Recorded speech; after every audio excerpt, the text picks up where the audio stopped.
Imaginemos por un momento intentar montar un mueble inmenso. O sea, uno de esos armarios gigantescos que ocupan absolutamente toda la pared del salón. Tenemos las piezas esparcidas por el suelo, los tornillos, las maderas por ahí tiradas, pero resulta que al abrir las cajas descubrimos que hay dos manuales de instrucciones diametralmente opuestos. Madre mía, la pesadilla de cualquiera. Ya te digo. Pues uno de los manuales está escrito con diagramas hiperprecisos, indicando exactamente qué tornillo va en qué agujero y en qué orden milimétrico, casi como si fuera, pues eso, el plano de un ingeniero. Vale, el típico manual paso a paso. Exacto. Pero el otro manual, sin embargo, resulta que no tiene dibujos de tornillos. Es una especie de poema abstracto sobre cómo debería sentirse el mueble una vez terminado, sobre el aire que debería respirarse a su alrededor. Intentan desesperadamente colaborar para armarlo, pero inevitablemente, pues la frustración estalla. O sea, las piezas no encajan de la manera que uno espera o el resultado final no transmite esa calidez que el otro deseaba. Y el drama y el verdadero drama es que ninguno de los dos esté equivocado.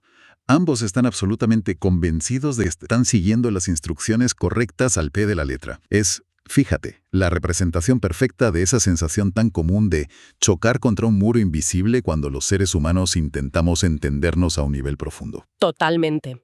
Pues hoy desarmamos ese muro invisible usando un texto fascinante del psicoanalista Hernando Bernal que se titula directamente, y ojo al título, El desencuentro permanente entre hombres y mujeres. Un título que no se anda con rodeos, desde luego. Ni un poco. Su premisa, que está basada en los complejos estudios de Jacques Lacan, es brutal. Básicamente dice que hombres y mujeres operan con manuales incompatibles desde la mismísima raíz de su mente. Efectivamente. Así que vamos a desgranar por qué. Y ojo, que quede muy claro para quienes nos escuchan, nuestra misión en este análisis a fondo no es hablar de biología básica, ni de cerebros preprogramados genéticamente, ni mucho menos de quién recoge la mesa. Claro, no estamos en ese nivel de debate. Para nada. Vamos a sumergirnos en cómo la mente se configura a través del lenguaje y cómo esa configuración crea una brecha imposible de cerrar del todo. Aunque hay que advertir una cosa importante antes de empezar. A ver, Lacan no es precisamente lectura ligera para una tarde de domingo. Ya, es bastante denso. Sus teorías son densísimas, pero el texto de Bernal hace un trabajo excepcional al tomar esos conceptos teóricos y, bueno, aplicarlos a la realidad cotidiana de una forma muy brillante.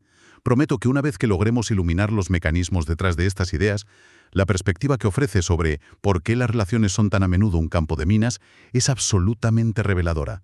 O sea, nos daremos cuenta de que no se trata de un problema de actitud, sino de estructura. Vale, vamos a desgranar esto, porque el texto empieza fuerte, sin concesiones de ningún tipo.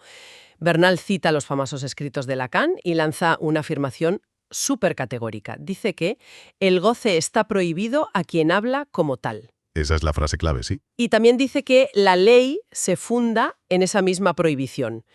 Y tengo que confesar que, a ver, la primera vez que leí esto me pareció un juego de palabras, o casi una provocación vacía. Es una reacción muy habitual, la verdad.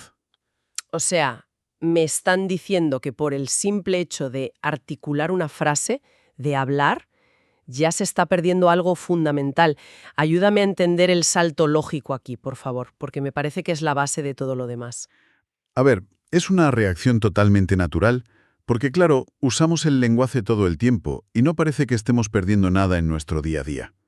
Pero para entender este desencuentro estructural del que hablamos, primero hay que comprender qué significa, a nivel psicoanalítico, convertirse en un ser humano que vive en sociedad. Vale, te sigo. Y aquí la palabra clave es goce, que en el francés original que usaba Lacan es jouissance.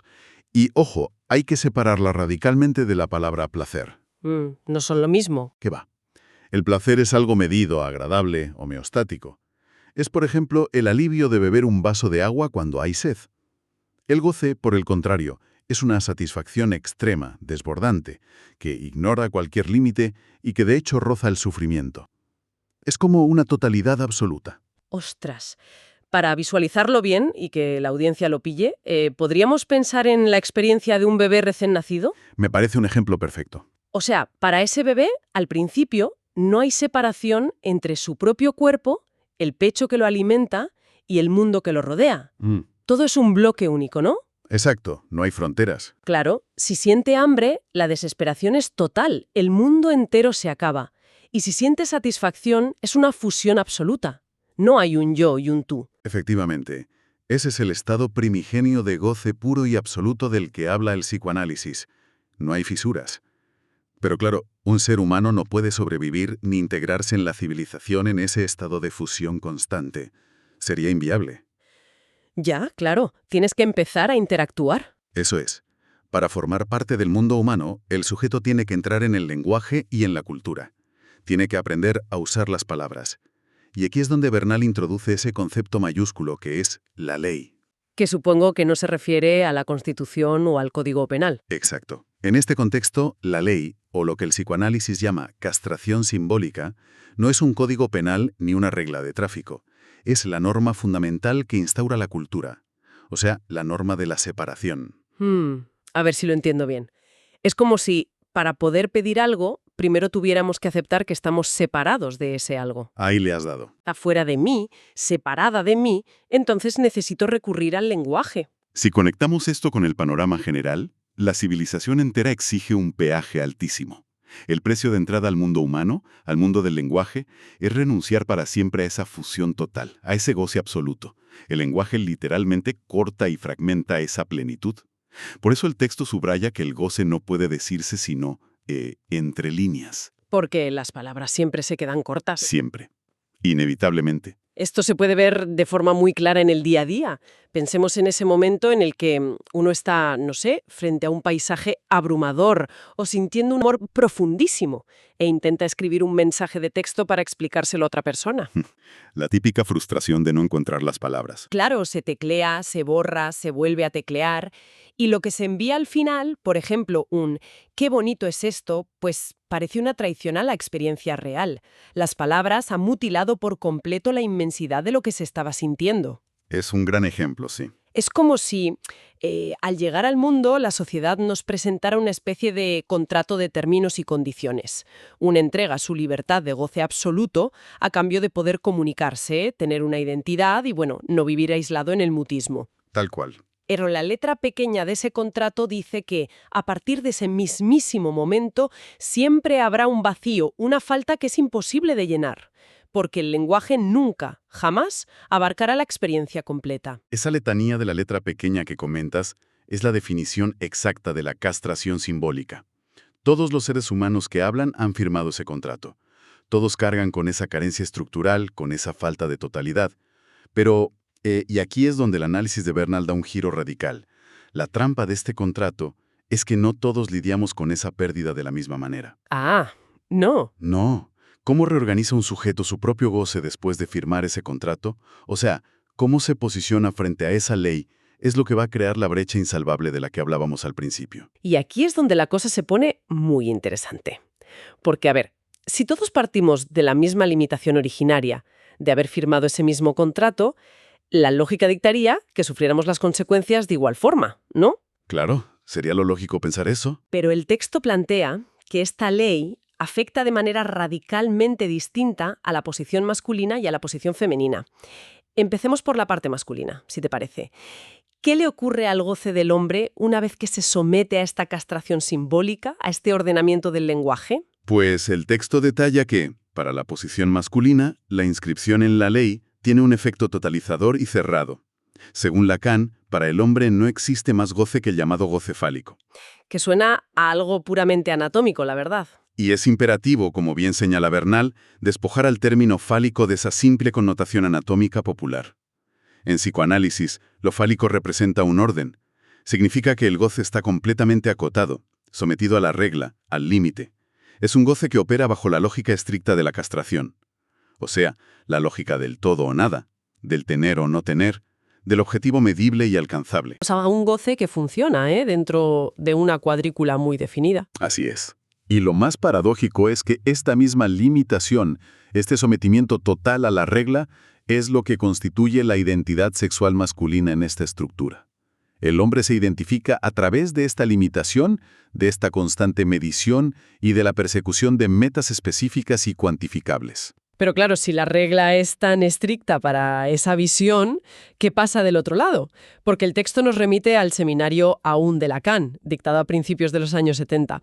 Y ahí es donde Bernal introduce el concepto que rompe todos los esquemas, que es el goce otro o goce suplementario de la mujer. Sí, aquí la teoría da un salto fascinante. Y aquí la premisa se vuelve un poco escurridiza, la verdad, porque sugiere que la mujer, aunque obviamente está dentro del lenguaje y ha firmado ese mismo contrato, no sufre la limitación de la ley de forma tan absolutista. Lo fascinante de esto es que abre una dimensión completamente distinta de la experiencia humana. El goce femenino, en esta teoría, no se reduce únicamente al goce fálico. Tiene acceso a este goce otro, que se caracteriza fundamentalmente por carecer de límites. No está circunscrito a la lógica del objetivo, de la medida o de la competencia. Es un goce infinito, expansivo. Vale. Pero, y esto es vital para no caer en esencialismos baratos, el texto insiste en que este goce femenino está totalmente desprendido de cualquier biología. Espera, vamos a frenar un segundo porque esto es sumamente contraintuitivo para cualquiera que nos escuche. ¿Cómo se puede hablar de goce femenino y al mismo tiempo decir que no tiene absolutamente nada que ver con la biología o la anatomía femenina? ¿Cómo funciona ese mecanismo estructural? A ver, entiendo que choque. Porque en psicoanálisis hombre y mujer no son destinos biológicos, sino posiciones frente al lenguaje y a la ley. Imagina el lenguaje como un sistema normativo. El sujeto que elige identificarse plenamente con ese sistema, que se somete por completo a sus reglas de medición y límite, ocupa la posición masculina, o sea, el goce fálico. Vale, entendido. Pero el sujeto que, aun estando en el lenguaje, conserva un anclaje en lo indecible, en lo infinito, que no puede ser medido ni nombrado por la ley, ocupa la posición femenina. Por lo tanto, un hombre anatómico puede ubicarse estructuralmente del lado del goce suplementario, y una mujer anatómica puede regirse estrictamente por el goce fálico. Ostras, claro. Esto cambia por completo las reglas del juego. No estamos hablando de hormonas, estamos hablando de cómo el ser humano decide, a nivel inconsciente, habitar la realidad y los límites. Exactamente eso. Se mide la acústica de la sala, se busca la ejecución perfecta y técnica. Hay un inicio, un desarrollo y un final súper medible. Y una vez tocada la última nota, pues el objetivo se ha cumplido. Claro, y está completamente regido por las reglas de la armonía y la matemática musical. Es totalmente calculable y acotado. En cambio, el goce suplementario o goce otro, al carecer de esa cuadrícula, sería la experiencia de ser simplemente atravesado por el sonido. O sea, estar en medio de un concierto y sentir que la música vibra en el esternón de una manera que borra las paredes de la sala. ¡Buf, qué buena imagen! Es que no importa el compás ni la técnica del guitarrista, es una inmensidad que desborda el cuerpo, una experiencia profundamente real, pero que si alguien te pregunta qué has sentido exactamente, es imposible de explicar con diagramas o números. Es un extra, un suplemento inabarcable. Esa es una aproximación mucho más fiel a la teoría de la verdad, y subraya precisamente el drama comunicativo del que partíamos. Porque ahora pensemos qué ocurre cuando quien está obsesionado con la perfección de la partitura y quien acaba de ser disuelto por la intensidad del sonido intentan hablar sobre el concierto. Entonces, ¿qué significa todo esto a la hora de la convivencia real, del día a día? Porque esto nos lleva directamente al abismo de lo incomunicable que trata el texto. Bernal da unas características demoledoras sobre este goce suplementario.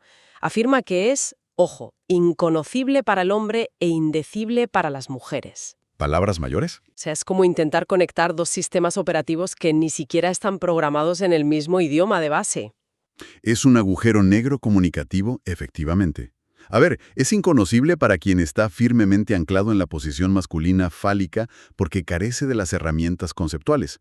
Alguien cuya realidad está estructurada por límites, metas y medidas entra en cortocircuito absoluto frente al infinito. Simplemente no lo puede procesar. Lógico. Y por el otro lado, es indecible para la posición femenina porque, volviendo al principio de nuestra charla, el lenguaje pertenece al reino de la ley, de lo limitado. Intentar meter una experiencia infinita y limitada dentro de un puñado de palabras es un fracaso garantizado. La experiencia sobrepasa al propio sujeto, pero la palabra no la alcanza. Y llegamos así al clímax del análisis, a esa afirmación que debió dejar a todo el mundo a cuadros cuando Lacan la pronunció en su seminario, o peor, a principios de los 70. Bernal la rescata y la pone en el mismísimo centro de la mesa. La frase es: no hay relación sexual. Tela con la frase. Madre mía, suena a provocación nihilista pura y dura.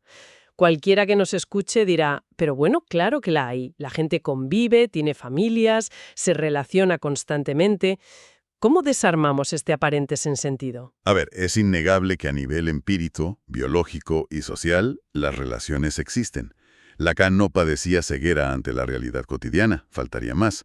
Lo que el texto de Bernal explica es que, a nivel estructural, en la profundidad psíquica del sujeto, no hay complementariedad entre estos dos goces. No existe una fórmula, una proporción matemática que haga que el goce fálico y el goce otro encajen perfectamente. O sea que no son piezas de un puzzle. Para nada. Operan en dimensiones paralelas. Como dice Bernal textualmente, no están hechos el uno para el otro. Pueden encontrarse, claro. Pueden convivir bajo el mismo techo, pueden rozarse intensamente, pero jamás se fusionan en una unidad armónica y sin fisuras. Siempre queda algo suelto. Siempre, ineludiblemente, habrá un resto, algo que sobra de un lado o que falta del otro. Y esa falta de encaje estructural es la raíz de ese desencuentro permanente del que habla el título. Fíjate que si nos detenemos a pensar en la magnitud de esto, resulta que dinamita por completo el mito fundacional de nuestra cultura romántica, o sea, el mito de la media naranja. Totalmente, lo hace pedazos. Llevamos siglos, desde los textos de Platón hasta, yo qué sé, la última comedia romántica que echan en el cine, bombardeados con la idea de que somos seres incompletos buscando a la única persona en el universo que tiene exactamente la forma de nuestro vacío. Nos venden que el objetivo de la vida es alcanzar esa armonía perfecta donde dos se convierten en uno solo, sin malentendidos. Y ahora, de repente, el psicoanálisis nos dice que esa pieza no existe. ¿No es esto una condena a la soledad perpetua? ¿A vivir siempre insatisfechos dentro de la pareja? Esto plantea una pregunta importantísima sobre cómo interpretamos el fracaso. Puede sonar desolador al principio, sí. Destruye la fantasía infantil de la fusión total. Pero la brillantez de esta perspectiva, y la razón por la que Bernal la expone de forma tan meticulosa, es que en realidad ofrece una liberación terapéutica inmensa. Pensemos por un momento en la cantidad de dolor, de culpa y de resentimiento que se genera en las relaciones justamente por culpa del mito de la media naranja. Cuando la fricción aparece, cuando resulta obvio que no nos entendemos al 100%, la tendencia es la autodestrucción. Claro, el razonamiento suele ser, si no nos entendemos perfectamente, es que elegí a la persona equivocada. O, no sé, es que yo estoy rota y no sé amar, o es que el otro no se esfuerza lo suficiente. La culpa recae siempre en el individuo o en la relación específica. Ahí radica el alivio del psicoanálisis, fíjate. Al entender que la falta de complementariedad es estructural, que viene de fábrica con el simple hecho de ser hablantes, la culpa individual se disuelve. No es que haya un defecto personal, es que literalmente operamos desde posiciones frente al goce que son asimétricas. El desencuentro no es el fracaso de una relación particular. Es la condición humana. Exacto, es la condición humana fundamental. Y asimilar esto permite dejar de exigirle al otro algo que es humanamente imposible dar. O sea, volviendo al principio. Es como dejar de enfadarse con el manual abstracto porque no tiene dibujos de tornillos. Y dejar de gritarle al manual de los tornillos porque le falta poesía. Se acepta que hay una brecha y en lugar de intentar forzar un cierre imposible, pues se aprende a construir alrededor de esa brecha. Lo cual nos obliga a redefinir el éxito en el amor. Si la fusión perfecta es un mito, el amor real no se sostiene en la comprensión absoluta, sino en la capacidad de soportar la incomprensión. Es tolerar el misterio irreducible que el otro representa, sabiendo que su forma de experimentar el mundo jamás será idéntica a la propia. Menudo viaje intelectual, de verdad. Hemos partido de un lenguaje psicoanalítico sumamente árido, hablando de castración simbólica y goces asimétricos, para llegar a una verdad que arroja muchísima luz sobre nuestras cocinas y nuestros salones. Ya te digo, es muy revelador. Entender que el lenguaje nos recorta el goce primigenio y que cada cual asume esa pérdida desde coordenadas incompatibles, unos desde la medida fálica y otros desde el desborde infinito del goce suplementario.